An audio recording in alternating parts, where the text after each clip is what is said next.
வணக்கம் நேயர்களே. நேயர்கள் அனைவரும் நீடொழி வாழ்க நிம்மதியுடன். இது நம்ம நேயர்களில் ஒருத்தவங்களான விக்னேஸ்வரிங்கிறவங்க ஒரு இது கேட்டிருந்தாங்க என்கிட்ட. அதாவது எந்தெந்த கிழமைகளில் எந்தெந்த தெய்வத்தை துதித்தால் என்ன பலன் அப்படிங்கிறத பற்றி ஒரு வீடியோ போடுங்கம்மா அப்படின்னு சொல்லிட்டு ஃபோனில் கேட்டாங்க. அவங்களுக்காக இந்த பதிவு. அதாவது நம்ம மனமுருகி எல்லா நாளும் எந்த தெய்வத்தை வேண்டுனாலும் நமக்கு நிச்சயம் அவரோட பரிபூர்ண அருள் கிடைக்கும். அதுலேயும் குறிப்பிட்ட நாளில் குறிப்பிட்ட கடவுளை வணங்குறப்ப அதோட பலன்கள் ரெட்டிப்பு. இதில் ஒவ்வொரு நாளும் பார்க்கலாம். நம்ம ஞாயிற்றுக்கிழமை சூரிய பகவானை வணங்குறது விசேஷ பலனை கொடுக்கும். அதாவது சூரியன் உதிக்கும் போதும் அஸ்தமனத்தின் போதும் சூரிய நமஸ்காரம் செய்கிறது ரொம்ப தடையில்லா வெற்றியை கொடுக்கும். அதுவும் மன உளைச்சலில் இருக்கவங்க, திருமண தடை இருக்கவங்க, அப்புறம் கடன் தொல்லை இதிலெல்லாம் இருக்கவங்க தனகாரகனான சூரியனை வழிபாடு செய்கிறது ரொம்ப நல்லது. அப்போ நம்ம சூரியனை வணங்குறப்ப சூரிய காயத்ரி ஓம் பூர்புவஸ்வ தக்ஷ விதிர்வரண்யம் பர்கோ தேவஸ்ய தீமகி தியோயோன பிரச்சோதயாத் இதை 108 முறை சொல்லி பாராயணம் பண்ணலாம்.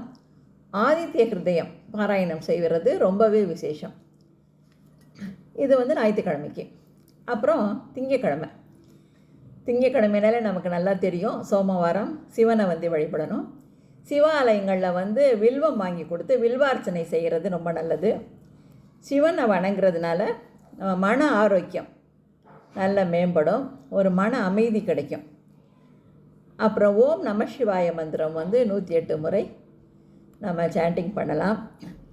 அப்புறம் சந்திரனை வணங்குறது திங்கக்கிழமையில் ரொம்ப விசேஷம். சந்திரனை வழிபட நமக்கு மன வலிமை பெருகும்.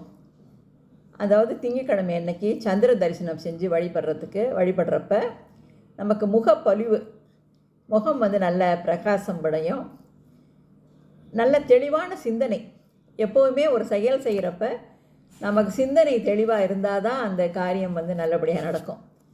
அதனால் திங்கக்கிழமை அன்னைக்கு நம்ம சந்திரனை வழிபடலாம். சந்திரனை பிறையில் சூடிய பிறையை சூடிய சிவனை சந்திரமௌலீஸ்வரரை வழிபடுறது ரொம்ப விசேஷம். அப்புறம் செவ்வாய்க்கிழமை முருகன் வழிபாடு, என்ன கந்த சஷ்டி கவசம், என்ன கந்தர் அனுபூதி, கந்தர் அலங்காரம், இது உங்களுக்கு எது ரொம்ப மனசுக்கு நிம்மதியை கொடுக்குதோ அந்த பாராயணம் செய்யலாம். அப்புறம் செவ்வாய்க்கிழமை அன்னைக்கு ராகு காலத்தில் துர்க்கை வழிபாடு செய்கிறது சுபகாரிய தடை, திருமண தடை இதெல்லாம் இருந்ததுன்னா நீங்கும்.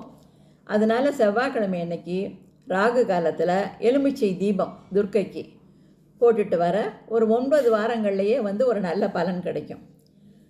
அதுவும் தவிர பூமிகாரகன் செவ்வாய், சொந்த வீடு வாங்கணும், சொந்த வீடு கட்டணும் அப்படின்னு நினைக்கிறவங்க என்ன செவ்வாய்க்கிழமை அன்னைக்கு முருகனை வழிபடலாம். அதனால் இதெல்லாம் செவ்வாய்க்கிழமை செய்யலாம். புதன்கிழமை அடுத்து புதன் அன்று விக்னங்கள்லாம் தீர்றதுக்கு விக்னேஸ்வரர் விநாயக பெருமானை வழிபடலாம். புதன்கிழமை அன்னைக்கு விநாயக பெருமானுக்கு அருகம்புல் சாத்தி வழிபடுறது ரொம்பவே விசேஷம். நம்ம நினைத்த காரியங்களை நல்ல கைகூட வைப்பார், காரிய தடை நீங்கும். அப்புறம் வியாழக்கிழமை குரு பகவானுக்கு மஞ்சள் வஸ்திரம் சாத்தி, கொண்டைக்கடலை மாலை சாத்தி, கொண்டைக்கடலை சுண்டல் இதெல்லாம் நெய்வேத்தியம் பண்ணி வழிபடலாம். குரு பார்க்க கோடி நன்மை என்ன, அதனால் குருவோட அருள் இருந்தாலே திருவருள் எல்லாமே கூடி வருங்கிறது ஐதீகம். அதனால் வியாழக்கிழமை அன்னைக்கு குரு பகவான் வழிபடலாம். அடுத்து வெள்ளிக்கிழமைனாலே எல்லாருக்கும் தெரியும் மகாலட்சுமி வழிபாடு. அன்னைக்கு மகாலட்சுமியை எவ்வளோ தூரம் உங்களால் முடியுமோ நல்ல பிரம்ம முகூர்த்த நேரத்தில் நெய் விளக்கேற்றி வச்சு மகாலட்சுமியை நல்ல வழிபாடு செஞ்சு பாருங்கள். உங்கள் செல்வ வளம் நல்லா பெருகிட்டு வரும். கனகதாரா சோஸ்திரம் அங்கம் ஹரே புலகபூஷணம் ஆச்சேந்தி பிருங்காவனேவன் முகுலாபரணம் தமாலம், அதை நல்ல அழகாக மனசு ஒன்றி சொல்லுங்கள். அப்புறம் மகாலட்சுமி அஷ்டகம் இதெல்லாம் பாராயணம் பண்ண மகாலட்சுமியோட பரிபூர்ண கடாட்சம் உங்களுக்கு கிடைக்கும்.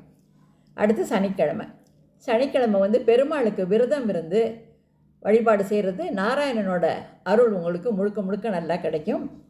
பெருமாள் கோயிலில் போய் துளசி தீர்த்தம் வாங்கி அருந்துறது உடல் ஆரோக்கியத்துக்கு ரொம்ப நல்லது. மேலும் வந்து சனிக்கிழமை அன்னைக்கு ஆஞ்சநேயர், பைரவர் இவங்களுக்கெல்லாம் அர்ச்சனை செய்யலாம். பைரவரை வழிபட வழிபட மன பயம் வந்து தீரும்.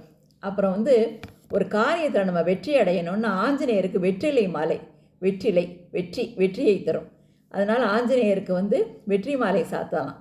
இதெல்லாம் சனிக்கிழமைகளை நீங்கள் வேண்டிக்கிட்டு நடக்க நல்ல எல்லாமே நல்ல சிறப்பாக நடக்கும். அப்புறம் கடன் தொல்லை இருக்கிறவங்க வந்து பைரவ வழிபாடு செய்யணும்.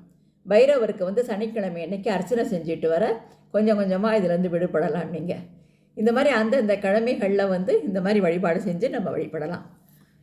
எல்லாருக்கும் வந்து பரிபூர்ணமாக ஆண்டவனோட அருள் கிடைக்க வாழ்த்துக்கள்.